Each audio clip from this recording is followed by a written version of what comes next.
여러분, 예수님을 믿고 따르는 사람은 어떤 삶을 살아야 할까요? 우리가 요즘 계속해서 묵상하고 있는 이 마태복음의 말씀, 특별히 산상수훈의 말씀은 예수님을 따르는 제자들이 마땅히 살아가야 할 삶에 대한 말씀입니다.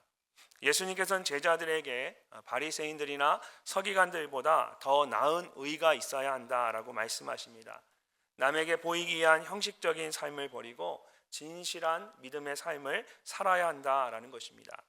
사람에게 보이려고 그들 앞에서 너희의 의를 행하지 않도록 주의하라. 그리하지 아니하면 하늘에 계신 너희 아버지께 상을 받지 못하느니라. 아멘. 우리가 예수님을 믿는 것이 다른 사람들에게 보이려고 하는 것이 되어서는 안 된다라는 것이죠. 올해 우리 공동체에게 주신 오직 예수만 보이더라 약속의 말씀대로 진실한 믿음의 삶을 살기 위해서 오직 하나님만 바라봐야 합니다. 특별히 예수님께서는 당시 유대인들이 가장 중요하게 여겼던 구제와 기도와 금식을 가지고 사람이 아니라 하나님께 보이는 믿음의 삶이 무엇인지를 구체적으로 가르쳐 주셨습니다. 오늘은 그 중에서도 기도에 대한 말씀을 여러분과 함께 나누려고 합니다. 에베소서 6장을 보면 영적 싸움을 위해 준비해야 하는 하나님의 전신갑주에 대한 말씀이 나옵니다. 진리의 허리띠, 의의 호심경, 믿음의 방패, 구원의 투구, 성령의 검과 같은 전신갑주가 우리에게 필요하다라는 겁니다. 그런데 이런 모든 것들이 있어도 이제 그것을 입을 수 없고 마음껏 사용할 수 없다면 아무런 소용이 없을 겁니다. 제가 이번에 교육자들이랑 경주에 수련회를 갔다가 경주 박물관을 가봤거든요. 경주 박물관에 가보니까 예전에 정말 오래전에 우리나라에서 사용했던 그 갑옷이 있더라고요. 근데 처음 초창기의 갑옷은 그냥 하나로 통으로 만들어져 있습니다. 그래서 굉장히 무겁고 또 싸울 때 정말 저걸 입고 싸울 수 있을까 생각이 들 정도로 로보캅처럼 움직이기가 힘든 거예요. 그러다가 이제 진화한 좀 더 나아진 갑옷들이 이제 비늘 같은 모양으로 돼서 몸에 이렇게 하나씩 부분 착용하는 거죠. 이 에베소서 6장에 나오는 성령의 전신갑주, 이 갑주도 그렇게 부분으로 구성되어 있는 갑옷이었습니다. 근데 문제는 우리가 이렇게 싸울 때 몸을 움직이기 편해졌지만 문제는 이 부분으로 된 이 갑옷이 우리 몸에 쫙 들어맞지 않으면 오히려 그것이 방해가 되고 또 불편할 수 있다는 거죠. 그래서 가장 중요한 것이 이 전신갑주를 우리 몸에 쫙 붙도록 조여주고 맞춰주는 것입니다. 그 당시에는 로마 군인들은 줄과 같은 것을 가지고 있어서 이 갑옷들을 이렇게 묶어서 몸에 딱 들어맞도록 조여서 입고 활동했다라고 합니다. 그러니까 에베소서 6장에서 이런 성령의 전신갑주를 이야기하면서 마지막에 이 전신갑주를 우리의 몸에 딱 들어맞도록 그래서 잘 싸울 수 있도록 만들어주는 것이 있는데 그것이 무엇이냐? 기도라고 말합니다. 기도가 있어야만 전신갑주가 아무리 잘 준비되어 있어도 기도하지 않으면 이 전신갑주가 우리의 몸에 딱 들어맞지 않는다라는 겁니다. 그래서 에베소서 6장의 그 전신갑주에 대한 말씀을 보면 마지막에 모든 기도와 간구로 하되라고 하고 기도하기를 항상 힘쓰라고 말하면서 이 기도를 강조하고 있습니다. 요즘 러닝을 하는 사람들이 부쩍 많아졌지요. 언제 어디서나 짧은 시간에 할 수 있는 가장 쉽고 효과적인 운동이라서 많은 분들이 러닝을 하는 것 같습니다. 그런데 누구나 할 수 있을 것 같은 러닝도 사실은 쉬운 운동이 아닙니다. 제대로 하려면 신경을 써야 할 것이 참 많습니다. 특별히 그냥 달리기만 한다고 해서 되는 것이 아닙니다. 안전하고 건강하게 달리려면 반드시 해야 할 것이 있습니다. 이 몸의 근육을 만드는 겁니다. 무조건 그냥 뛰기 시작하면 우리 몸의 뼈와 관절이 다 어긋나서 오히려 더 몸에 해로울 수가 있습니다. 나이가 들면 이 근육이 점점 느슨해지면서 뼈와 관절을 잘 잡아주지 못하니까 힘들고 넘어질 때도 많죠. 그렇기 때문에 러닝 같은 운동을 잘 하려면 달리는 것도 중요하지만 잘 달릴 수 있도록 우리의 뼈와 또 관절을 붙잡아주는 근육을 만드는 것이 중요합니다. 그래야만 우리가 오랫동안 건강하게 그런 운동을 즐길 수가 있습니다. 신앙생활도 마찬가지입니다. 하나님의 말씀이 신앙생활의 뼈대라면 기도는 그것을 받쳐주는 근육과 같습니다. 기도하지 않으면 작은 일에도 불평하고 원망하게 됩니다. 쉽게 시험에 빠지고 무너지고 맙니다. 반면에 기도하는 사람은 쉽게 넘어지지 않습니다. 힘들어도 기도의 힘으로 끝까지 견뎌냅니다. 그렇기 때문에 다른 어떤 것보다 기도하기를 힘써야 합니다. 자, 문제는 어떻게 기도할 것인가입니다. 러닝이 아무리 쉬운 것 같아 보여도 제대로 그 효과를 보려면 어떻게 러닝을 해야 되는지를 배워야 된다고 합니다. 그래서 저는 엄두를 못 내고 있는데 그냥 뛰면 안 된다는 거죠. 어떻게 뛰는지를 알아야 그 러닝이 효과가 있다라는 겁니다. 우리 교회 피모 목사님에게 물어보시면 잘 가르쳐 주실 겁니다. 피로 시작하는 목사님이 여러 분 계시는데 러닝에 아주 최선을 진심인 분이 계십니다. 그래서 중요한 거는 우리가 기도를 하되 어떻게 기도할 것인가. 바울이 주의 일을 할 때에 향방 없는 것 같이 하지 않고 허공을 치는 것 같이 하지 않는다 말하는 것처럼 기도도 그냥 아무렇게나 해서는 안 됩니다. 어떻게 기도하느냐가 중요합니다. 그래서 오늘 말씀을 통해서 주님이 원하시는 기도가 무엇인지, 어떻게 해야 우리가 그런 기도를 할 수 있는지 우리가 함께 생각해보고 같이 기도하기를 원합니다. 가장 먼저 우리는 진실한 기도를 해야 합니다. 5절 말씀을 우리 함께 한번 읽어보도록 하겠습니다. 또 너희는 기도할 때 의식하는 자와 같이 하지 말라. 그들은 사람에게 보이려고 회당과 큰 거리 어디에 서서 기도하기를 좋아하느니라. 내가 진실로 너희에게 이르노니 그들은 자기 상을 이미 받았느니라. 아멘.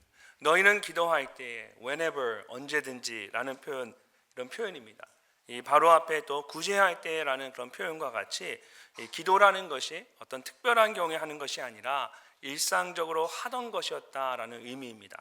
오래전부터 유대인들은 아침에 눈을 뜨자마자 쉐마라는 기도를 했습니다. 이 기도는 우리가 잘 아는 신명기 6장 4절과 5절에 나오는 말씀을 가지고 하는 기도입니다. 이스라엘아 들으라, 우리 하나님 여호와는 오직 유일한 여호와이시니 너는 마음을 다하고 뜻을 다하고 힘을 다하여 내 하나님 여호와를 사랑하라. 유대인들은 아침마다 가장 먼저 이 말씀을 가지고 기도를 했다고 합니다. 그리고 잠자리에 들기 전에도 똑같은 기도를 반복했습니다. 그렇다고 낮에 기도를 하지 않았던 것도 아닙니다. 낮에 3번, 오전 9시, 12시, 오후 3시에 시간을 정해놓고 기도를 했습니다. 뿐만 아니라 집을 나갈 때와 들어올 때, 먼 곳에 여행을 떠날 때에도 기도를 했습니다. 항상 기도하는 삶을 살았던 것입니다. 얼마나 아름다운 신앙의 모습입니까? 예수님을 믿는 사람이라면 마땅히 본받아야 할 좋은 신앙의 모습입니다. 근데 오늘 말씀을 보면 예수님은 이렇게 열심히 기도하는 바리새인들을 책망하셨습니다. 심지어 그들을 향해 외식하는 자와 같이 하지 말라고 말씀하셨습니다.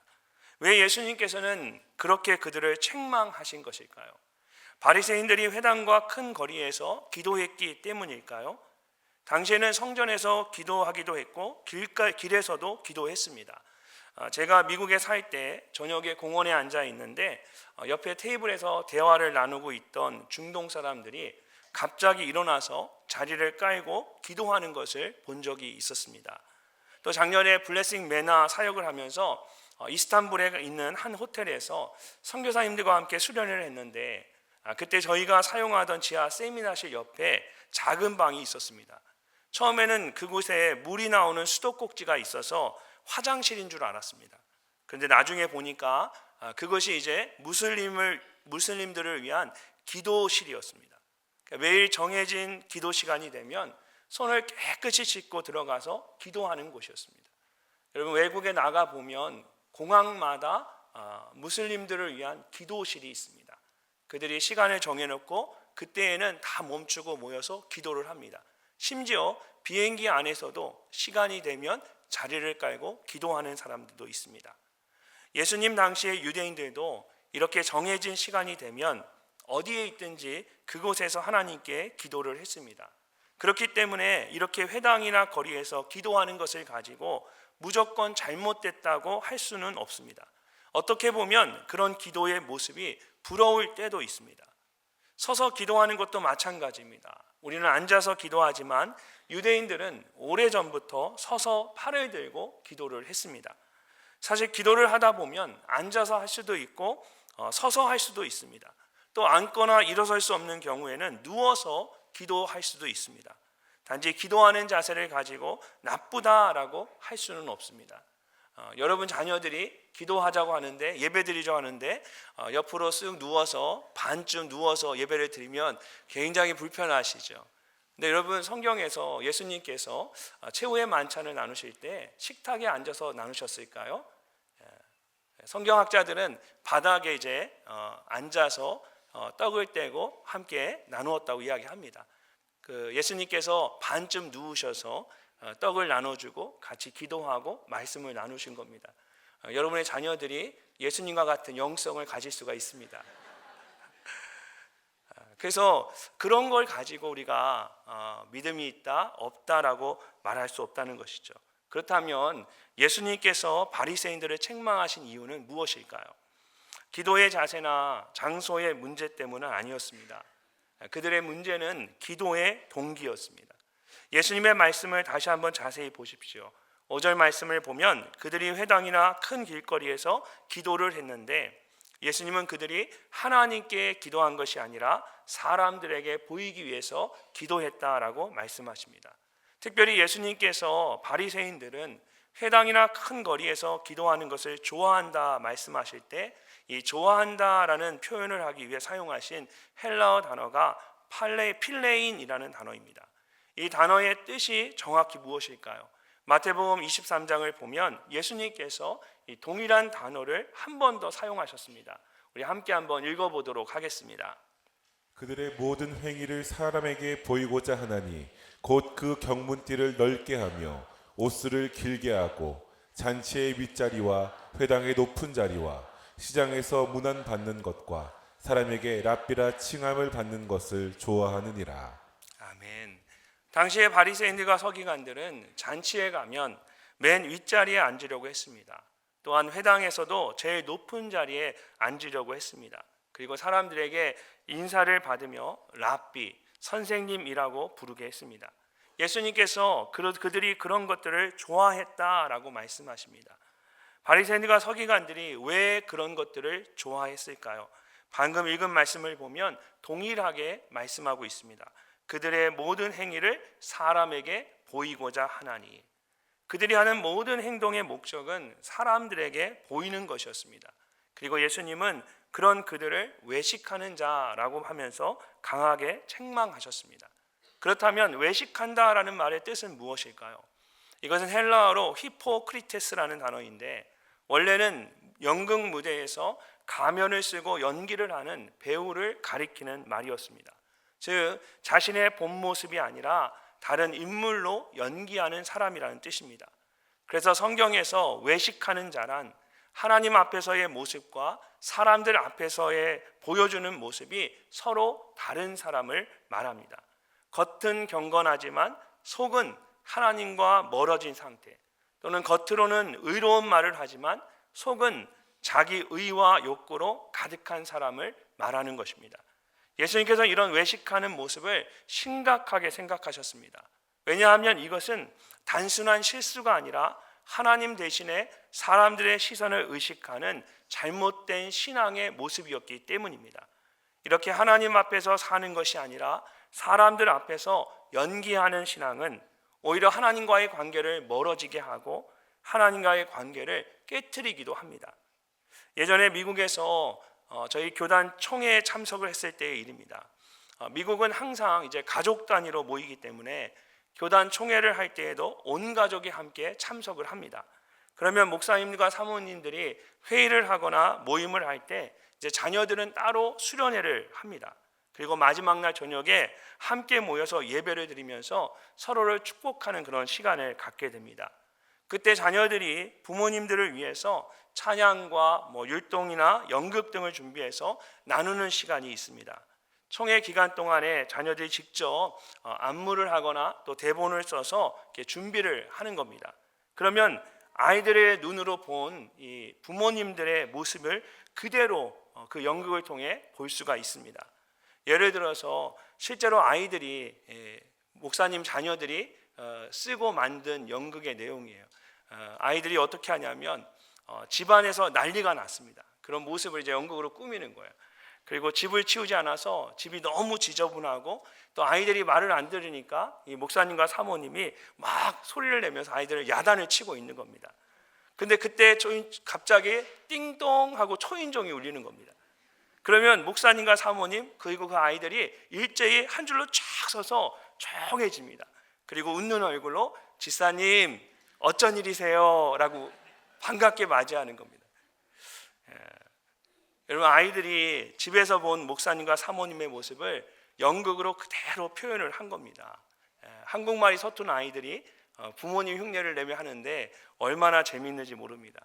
그 모습을 보고 그곳에 계신 목사님과 사모님이 다 같이 웃었습니다.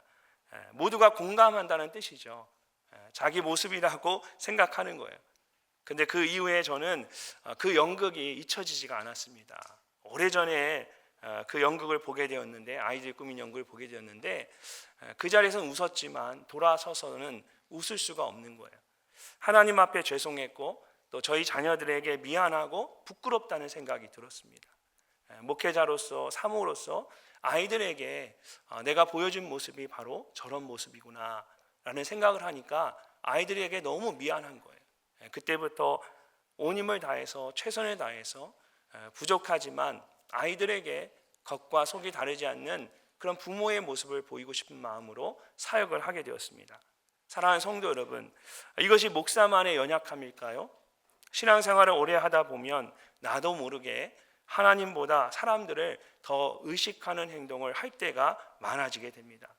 어떻게 해야 할까요? 요한일서 3장을 보면 사도 요한이 이렇게 말합니다. 자녀들아, 우리가 말과 혀로만 사랑하지 말고 행함과 진실함으로 하자. 이로써 우리가 진리에 속한 줄을 알고 또 우리의 마음을 주 앞에서 굳세게 하리니. 아멘.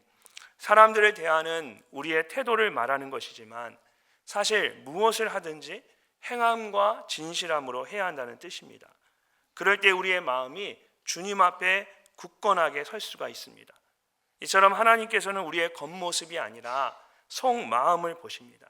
사람들을 바라보며 하는 행동인지 하나님을 바라보며 하는 행동인지 그 동기를 가장 중요하게 여기십니다. 실제로 사무엘상 16장을 보면 하나님께서 이렇게 말씀하셨습니다. 내가 보는 것은 사람과 같지 아니하니 사람은 외모를 보거니와 나 여호와는 무엇을 보느니라? 중심을 보느니라. 사랑하는 성도 여러분, 하나님께서는 여러분의 마음의 중심을 가장 중요하게 여기십니다.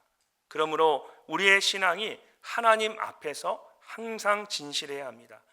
어디서 어떻게 기도하느냐가 중요한 것이 아니라 진실한 마음으로 하나님 앞에서 기도하는 것이 가장 중요합니다. 오늘 이 밤에 하나님만 바라보는 진실한 기도를 통하여 기도의 능력과 은혜를 경험하는 여러분이 되시기를 주님의 이름으로 축복합니다.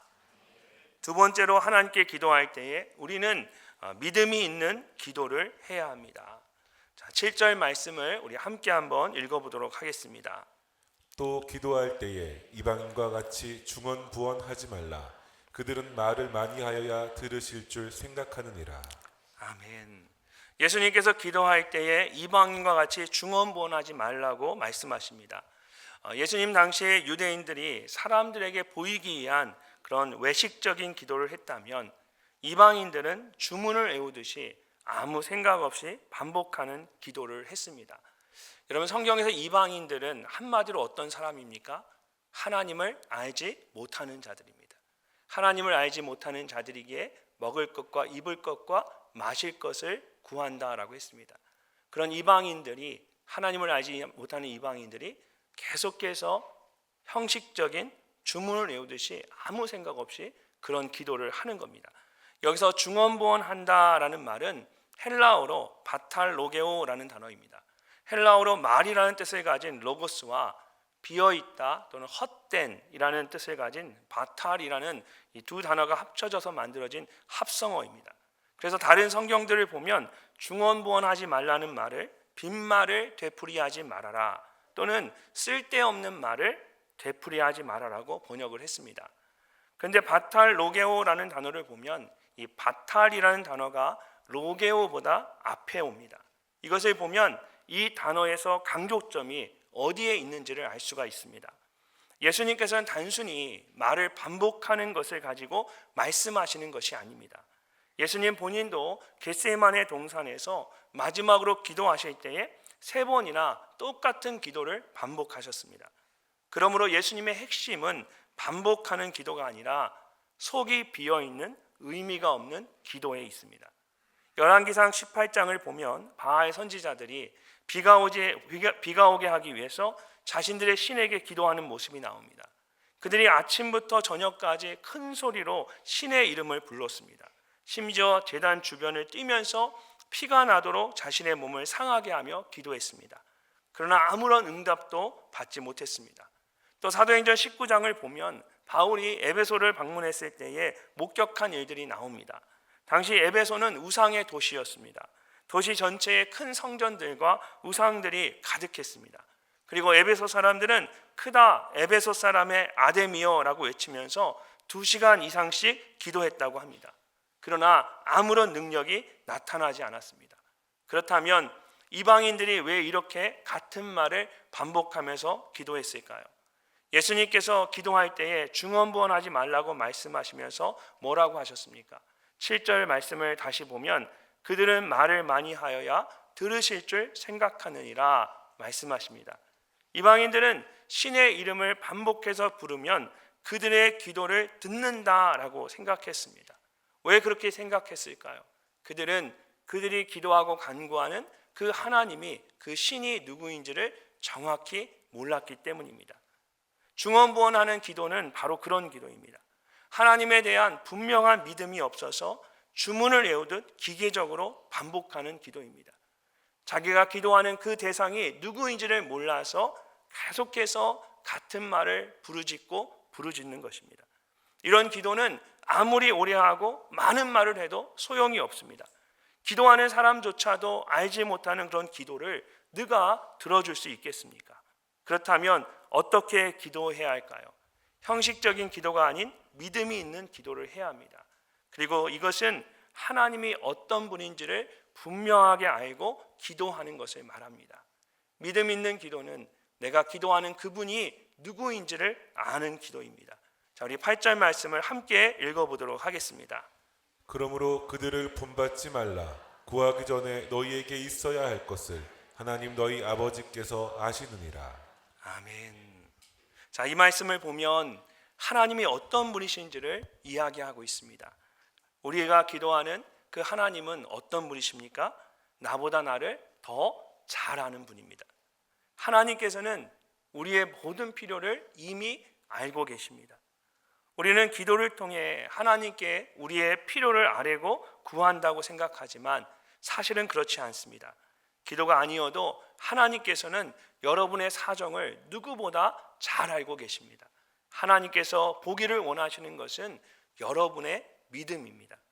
복음서를 보면 한 아버지가 어릴 때부터 귀신이 들려서 수시로 경련을 일으키고 죽으려고 하는 아들을 예수님께 데리고 왔습니다.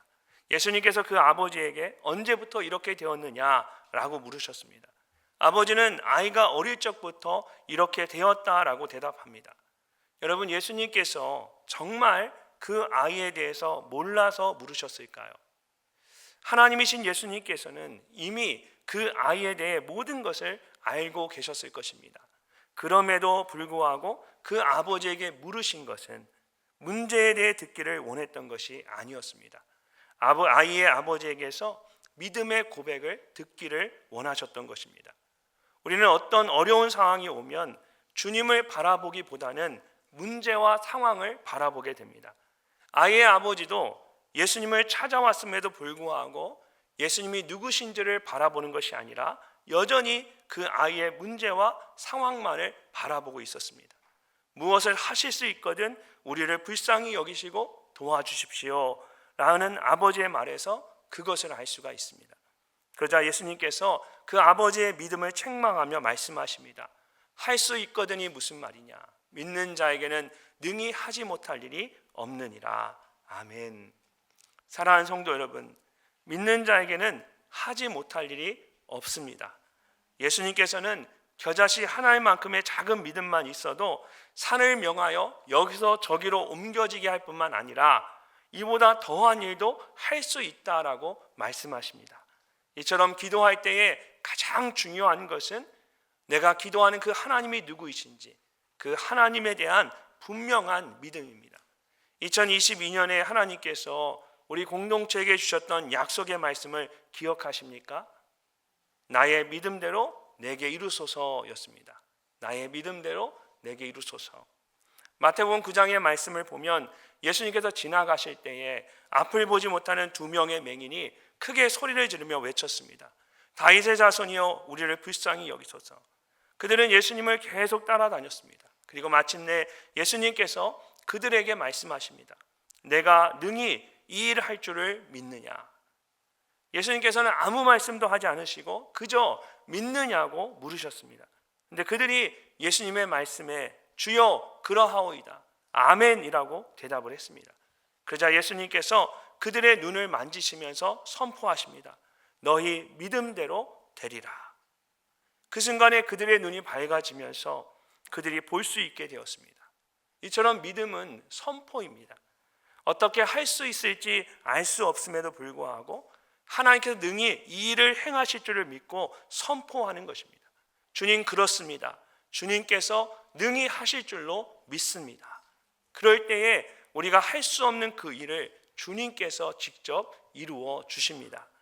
질병으로 어려운 가운데 있는 성도들을 위해 기도하다 보면 때로는 아무런 소망도 보이지 않을 때도 있습니다.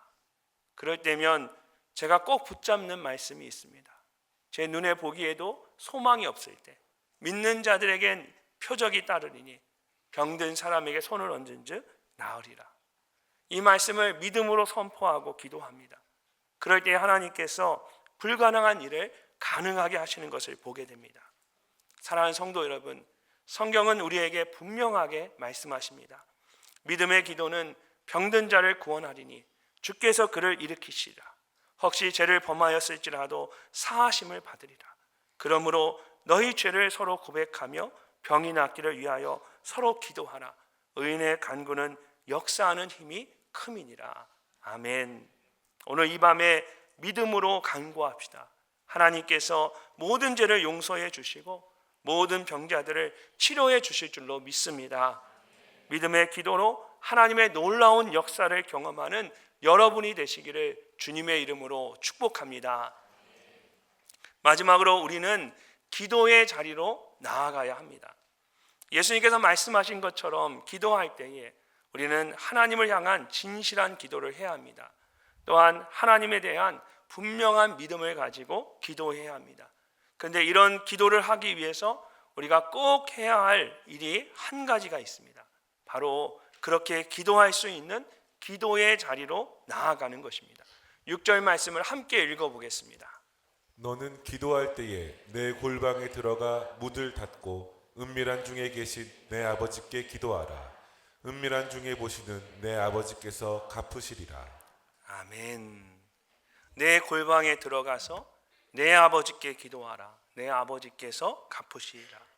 예수님은 제자들에게 골방에 들어가서 기도하라고 말씀하셨습니다. 그렇다면 골방에 들어가서 기도한다라는 것은 무슨 뜻일까요? 당시의 골방은 두 가지의 의미가 있었습니다. 첫 번째로 골방은 누구에게도 방해받지 않는 나만의 공간입니다. 우리가 가진 성경에는 단지 골방이라고 되어 있지만 영어 성경을 보면 your room이라고 번역을 하기도 하고 inner room이라고 번역을 하기도 합니다. 깊숙한 곳에 있는 개인적인 나만의 방이라는 뜻입니다.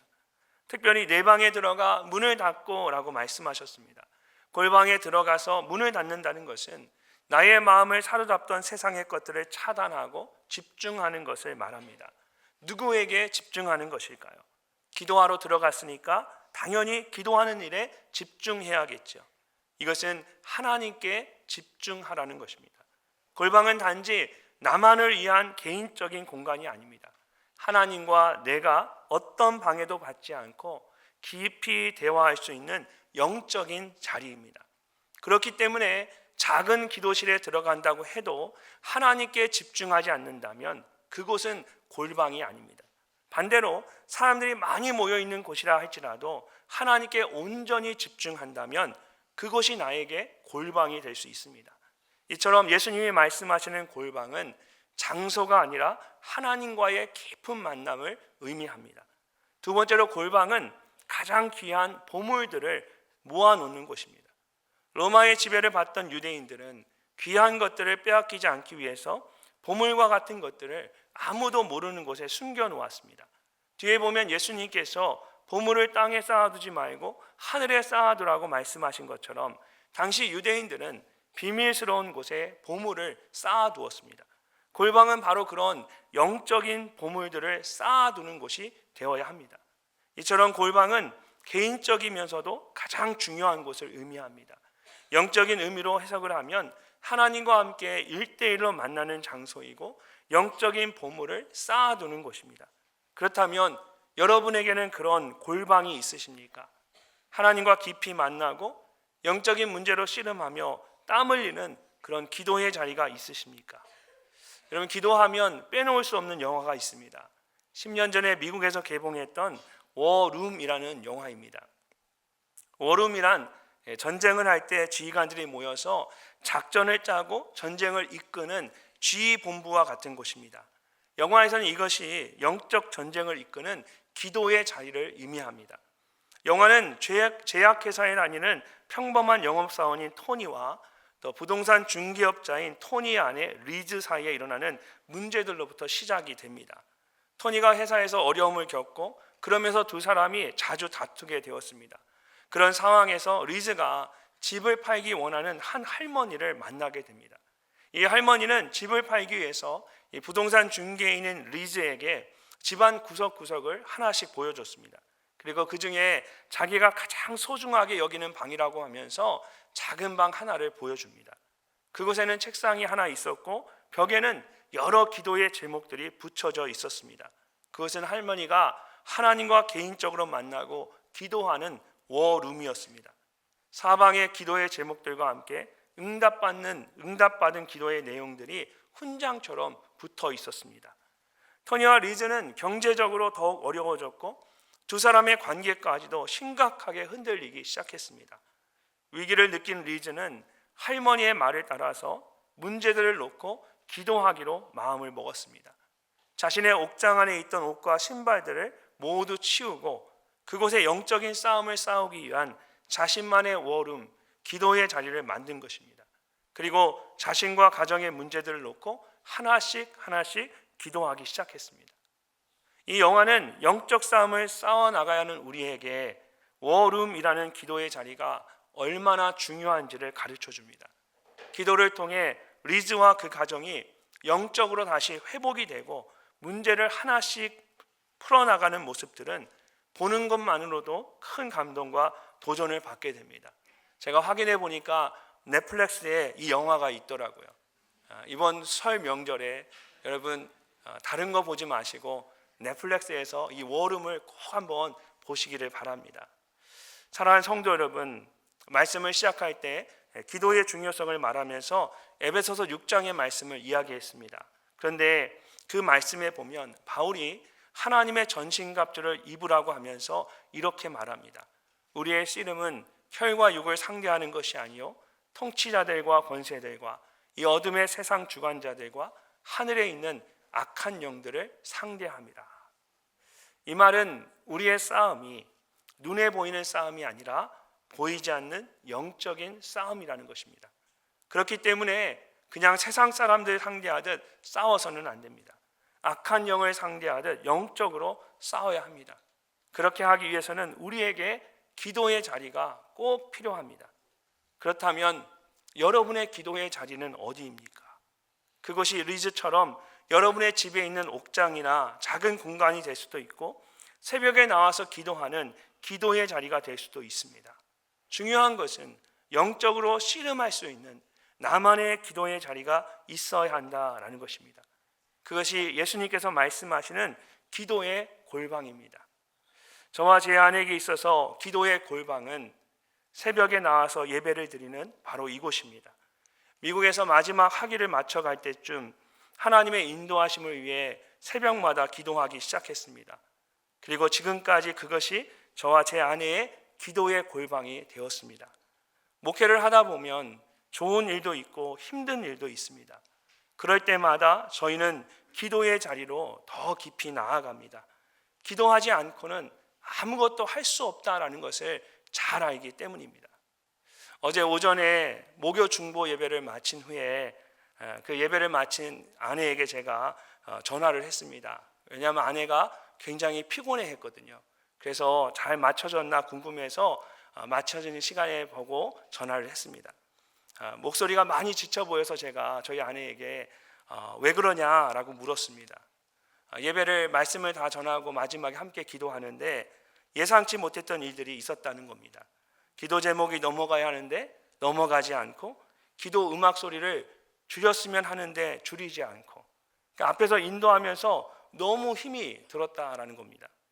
그 말을 들으면서 아내가 무엇을 말하는지 저는 알 수가 있었습니다. 그것은 기도 제목을 넘기지 못한 것이나 소리를 줄이지 못한 것에 대한 불평과 원망이 아니었습니다.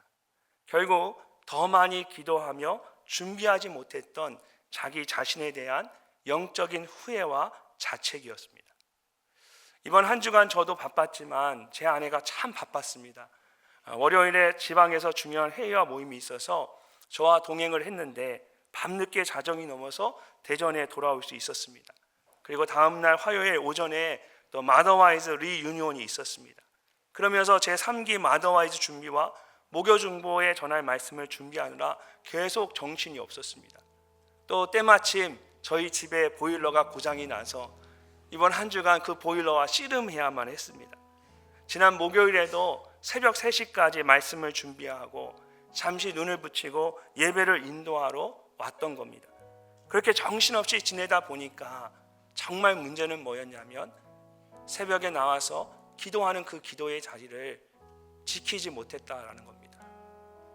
저와 아내의 눈에는 이 모든 것이 영적인 싸움으로 보이는 겁니다. 아무리 바빠도 기도했어야 했는데 기도하지 못했습니다. 기도하지 못하니까 결국 영적으로 여러 가지 일들이 일어나는 것입니다. 그래서 눈에 보이는 어떤 것이 아니라 기도하지 않은 내 자신이 가장 원망스러운 것입니다. 사랑하는 성도 여러분, 영적인 눈으로 여러분의 삶을 한번 바라보십시오. 우리의 싸움은 혈과 육의 싸움이 아니라 공중의 권세 잡은 악한 자들과의 영적 싸움입니다. 여러분의 삶에 묶여있는 모든 것들이, 세상의 어려움들이 눈에 보이는 것 같지만 사실은 다 영적인 문제부터 시작합니다. 그렇다면 여러분에게 간절히 기도하는 기도의 골방이 있으십니까? 여러분만의 워룸이 있으십니까? 예수님께서 기도 외에는 이런 종류가 나갈 수 없느니라고 말씀하신 것처럼 결국 모든 것은 기도하는 것에 달려 있습니다. 그러므로 하나님과 함께 만나서 간절히 기도할 수 있는 여러분만의 기도의 골방이 있어야 합니다. 오늘 이 밤에 이곳이 여러분의 기도의 골방이 되시기를 주님의 이름으로 축복합니다.